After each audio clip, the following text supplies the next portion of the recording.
Hi అండి, ఎలా ఉన్నారో బాగున్నారా? మేమైతే చాలా బాగున్నాము. ఈరోజు స్పెషల్ ఏంటంటే ఆంధ్ర స్పెషల్ సాంబార్ అయితే చేస్తున్నాను.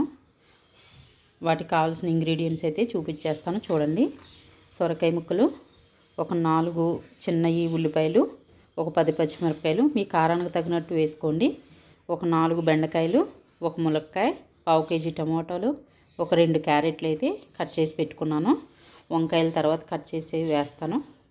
ఉడికించి పెట్టుకున్న నేను ముందుగా వేయించి దాంట్లో పసుపు నూనె వేసి అయితే ఉడికించి పెట్టుకున్నాను. ఒక 1/2 కేజీ కందిపప్పు, ఒక 50 గ్రాములు వెయిట్లో చూస్తే ఒక 50 గ్రాములు చింతపండు అయితే నానబెట్టి పెట్టుకున్నానండి. ప్రాసెస్ అయితే స్టార్ట్ చేసేస్తున్నాను. కొంతమంది ఉడికించి అయితే విడిగా ఉడికించి చేస్తారు. ఇప్పుడు నేను ఆయిల్లో ఫ్రై చేసి ఇవన్నీ ఈ విధంగా చేస్తున్నాను. రెండు విధాలుగా చేసుకోవచ్చు. నేనైతే ఆయిల్లో ఫ్రై చేసి అయితే చేస్తున్నాను. ఒకసారి చూసేయండి. అయితే పెట్టుకున్నాను, వేడయింది. ఆయిల్ అయితే వేస్తున్నాను. ఒక 4 స్పూన్లు అయితే ఆయిల్ అయితే వేసానండి. ఆయిల్ అయితే వేడైపోయింది. ఒక 1/2 స్పూన్ ఆవాలు, ఒక 1/2 స్పూన్ తాలింపు చెరుకులు, ఒక 1/2 స్పూన్ జీలకర్ర. తాలింపు అయితే ఫ్రై అయిపోయింది కదా, కొంచెం కరివేపాకు. ఇప్పుడు కట్ చేసి పెట్టుకున్న ఆనియన్స్ అయితే వేసేస్తున్నాను. ఉల్లిపాయలు పచ్చిమిరపకాయలు అయితే వేసేస్తానండి. ఇవి ఫ్రై చేసుకోవాలి. లైట్గా ఫ్రై అయిన తర్వాత ఏమేమి వేస్తానో చూపిస్తాను. లైట్గా ఉల్లిపాయలు అయితే మగ్గినాయండి. ఇప్పుడు నేను క్యారెట్, సొరకాయ ముక్కలు కూడా వేసేసుకుంటున్నాను. మంచిగా కలుపుకుని మూత పెట్టుకుని మగ్గనిస్తానండి. సొరకాయ ముక్కలు అయితే మగ్గిపోయినాయండి. ఇప్పుడు నేను టమాటాలు, ములక్కాయ అయితే వేసేస్తున్నాను. ములక్కాయ టమాటా అయితే వేసేసాను. బెండకాయ తర్వాత వేస్తానండి. అది ముందే జిగురుగా ఉండి ముక్కలు అయిపోతుంది. ఇది కూడా ఒక 5 నిమిషాలు మగ్గనిస్తాను. ఇప్పుడు కట్ చేసి పెట్టుకున్న ఉప్పు నీటిలో వంకాయలు అయితే వేసేస్తున్నాను.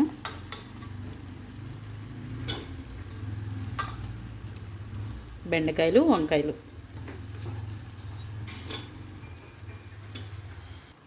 వంకాయలు వేసాను కదండి. 1 స్పూన్ అయితే సాల్ట్ అయితే వేసాను. అవి వంకాయలు కండకుండా ఉంటుంది. టమాటాలు అవి మగ్గినాయండి. ఇప్పుడు నేను 1.5 స్పూన్ కారం,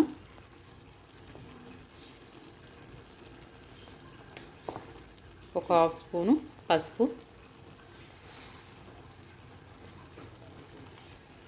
వేసుకుని మంచిగా కలుపుకోవాలి.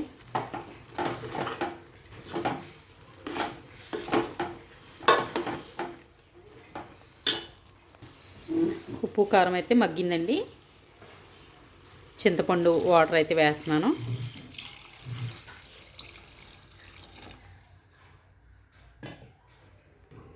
చింతపండు పులుపు అయితే వేసానండి. ఇప్పుడు ఇందాక వంకాయల్లో 1 స్పూన్ అయితే వేసాను కదా సాల్ట్.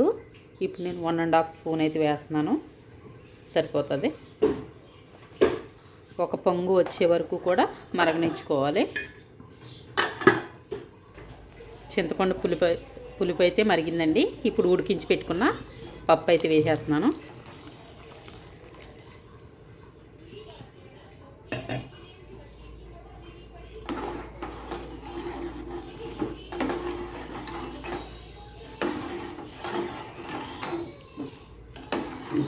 ఇప్పుడు మరగనివ్వాలి.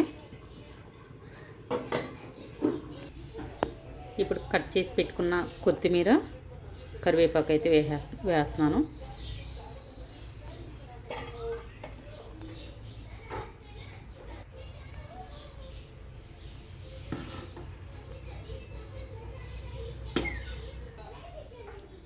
ఇప్పుడు 1.5 స్పూను ధనియాల పొడి వేస్తున్నానండి.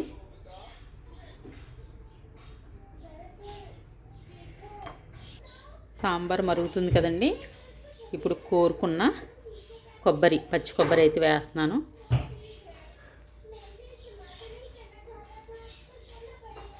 ఇప్పుడు సాంబార్ పౌడర్ అయితే వేస్తున్నానండి. ఒక 2 స్పూన్లు అయితే వేస్తున్నాను.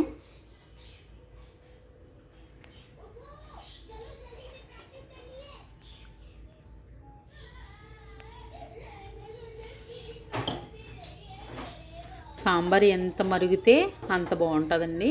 నేను లో ఫ్లేమ్లోనే పెట్టుకుని మరగనిస్తాను.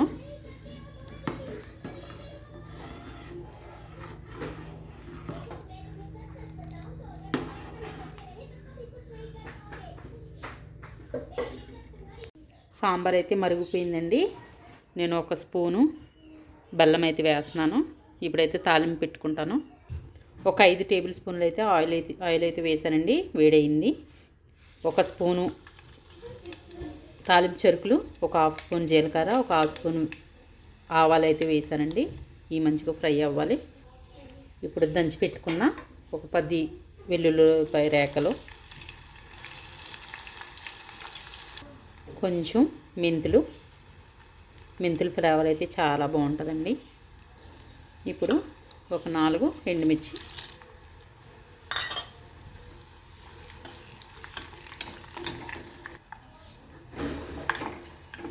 కడిగి పెట్టుకున్న కరివేపాకు. తాలింపు అయితే అయిపోయిందండి. స్టవ్ ఆఫ్ చేసేసుకుంటున్నాను. తాలింపు అయితే సాంబార్లో అయితే వేసేసుకుంటున్నానండి. ఈ సౌండ్ వస్తే సాంబార్ అనేది చాలా టేస్టీగా ఉంటుంది.